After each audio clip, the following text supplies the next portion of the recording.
గతంలో Indravelli meeting CM Revanth Reddy గారు ఆ రోజు మరి పిసిసి అధ్యక్షుడైన వెంటనే మొదటి బహిరంగ సభ, భారీ బహిరంగ సభ ఆ రోజు ప్రేమ్ సాగర్ అన్న గారి భుజాల మీద నుంచే వాస్తవానికి వారు ఇనిషియేట్ తీసుకొని పూర్తి స్థాయిలో చేయడం జరిగింది. చాలా పెద్ద ఎత్తున సక్సెస్ అయింది.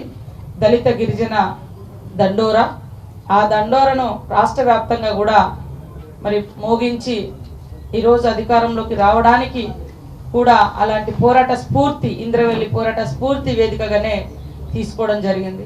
తర్వాత మరో సోదరుడు మా డిప్యూటీ సీఎం గారు బట్టి విక్రమార్కన్న గారు కూడా వారి యొక్క పాదయాత్ర కూడా ఇక్కడ నుంచే ప్రారంభించడం జరిగింది. ఉమ్మడి ఆదిలాబాద్ జిల్లాలో ఉన్నటువంటి ప్రతి బిడ్డ ఆలోచించాల్సిన అవసరం ఉందని తెలియజేస్తూ, పోరాటానికి స్ఫూర్తిగా ఆ రోజు ఎట్లయితే సీఎం రేవంత్ రెడ్డి గారు, ఈనాటి సీఎం గారు మరి బట్టి విక్రమార్కన్న గారు ఎట్లయితే వారు ఎంచుకున్నారో, అభివృద్ధి పదంలో కూడా మొదటి అడుగు వెనుకబడిన ప్రాంతంగా అనేక సమస్యలతో కునారిల్లుతున్న ప్రాంతాన్ని ఇతర ప్రాంతాలకు సమాంతరంగా అభివృద్ధి పదంలో తీసుకెళ్లడం కోసం మొదటి అడుగు కూడా ఆదిలాబాద్ జిల్లా నుంచే, ఉమ్మడి ఆదిలాబాద్ జిల్లా నుంచే పడుతుంది. కాబట్టి అందరూ కూడా సహకరించాలని కోరుతా ఉన్నాం.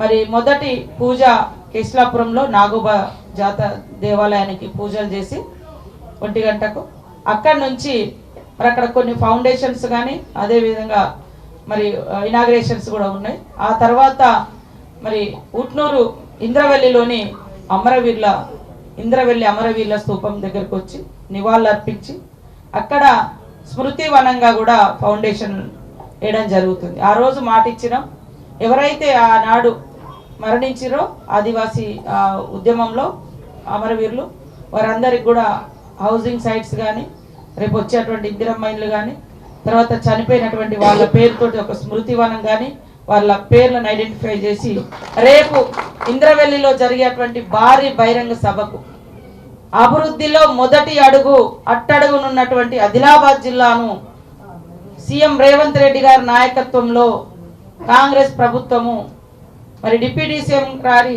బట్టి విక్రమార్కన్న గారి యొక్క నాయకత్వంలో కాంగ్రెస్ ప్రభుత్వం ఎంచుకొని మొదటి అడుగు ఇక్కడ నుంచి వేస్తున్నారు.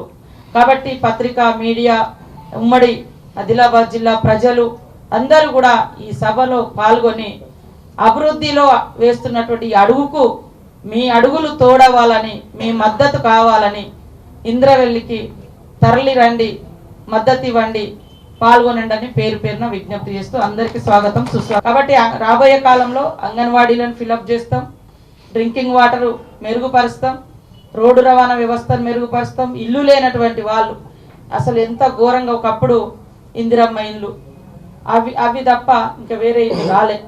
అలాంటి సమస్యలు ఏమీ పట్టించుకోలే మీరు. ఏమనంటే పెద్ద పెద్ద సెక్రటేరియట్ కట్టినామా, పెద్ద కలెక్టరేట్ కట్టినామా, పెద్ద పార్టీ ఆఫీస్ కట్టినామా, మీ బంగ్లాలు మనం ఉండే బంగ్లాలు చూపెడుతున్నారు కానీ పేదోళ్ళు ఉండే బంగ్లాలు మాత్రం మనం చూపించడానికి ఏం లేదు, గుడిసెలు కునారెళ్ళిపోతున్నాయి. కాబట్టి ప్రజల యొక్క జీవన ప్రమాణాలను పెంచడం కోసం, వాళ్లకు మంచి నీడనివ్వడం కోసం ఇవన్నీ కూడా మంచి ప్రణాళికతో కాంగ్రెస్ పార్టీ పనిచేస్తుందని, ప్రభుత్వం పనిచేస్తుందని అక్కస్తోటి ముఖ్యంగా మేము ఇచ్చినటువంటి మొదటి పథకంలో మహిళలకు సంబంధించి ప్రతి ఇంట్లో మహిళ ఉంటారు. దాన్ని ఆ పథకం బస్సు ఫ్రీ బస్సును కూడా ఓర్వలేకపోయారు. వాళ్ళు ఉద్యమాలను అణచివేసిర్రు, బయటికి వస్తే వాళ్ళ గొంతు నొక్కిర్రు, అసలు ధర్నా చౌక్ కూడా లేకుండా చేసిన వాళ్ళు టీఆర్ఎస్ వాళ్ళు ఇవాళ మాట్లాడుతున్నారు. ఇంకొకటి ఏం మాట్లాడుతున్నారు, అసలు జై తెలంగాణ అనే నినాదమే లేకుండా పోయింది అంటున్నారట. అసలు పార్టీ పేరును మార్చుకున్నది మీరు. తెలంగాణ ఇచ్చి జై తెలంగాణ అనేది తెలంగాణ ఉద్యమానికి, పోరాటానికి అది మనం అందరం వాడున్నాం. కానీ రాజకీయం కోసం, మీ రాజకీయ స్వార్థం కోసం, అధికారం కోసం ప్రజల సెంటిమెంట్లను, ప్రజల త్యాగాలను కూడా, ఇన్ని వందల మంది చచ్చిపోతే ఆ త్యాగాన్ని కూడా మీరు వాడుకొని ఇవాళ పోరాటం చేసినటువంటి కోదండరామ్ గారికి ఎమ్మెల్సీ ఇస్తే కూడా మీరు సహించలేకపోయారు. ఆయన జేఏసీ పెడితేనే కదా తెల్ల కాగితం మీద మీరందరూ కూడా తెల్ల జెండా పెట్టుకుంటేనే కదా ఈ పార్టీ ఆ పార్టీ అని లేకుండా ఉద్యమకారులు, అదేవిధంగా మీడియా అందరు పెద్ద ఎత్తున పోరాటం చేశారు. ఆయన ఇవాళ ఆయనకి ఇస్తే కూడా ఓర్వలేకపోతున్నటువంటి పరిస్థితి.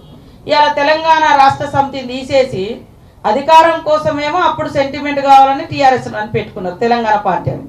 ఇప్పుడు మళ్ళీ దేశమంతా మీ చేతిలోకి రావాలని భారతీయ జనతా రాష్ట్ర సమితి అని పెట్టుకున్నారు. మీరా మేమా మర్చిపోయింది. కాబట్టి వాళ్ళు సెంటిమెంట్లతోటి ప్రజల్ని వాడుకొని అధికారంలోకి వచ్చింది వాళ్ళు.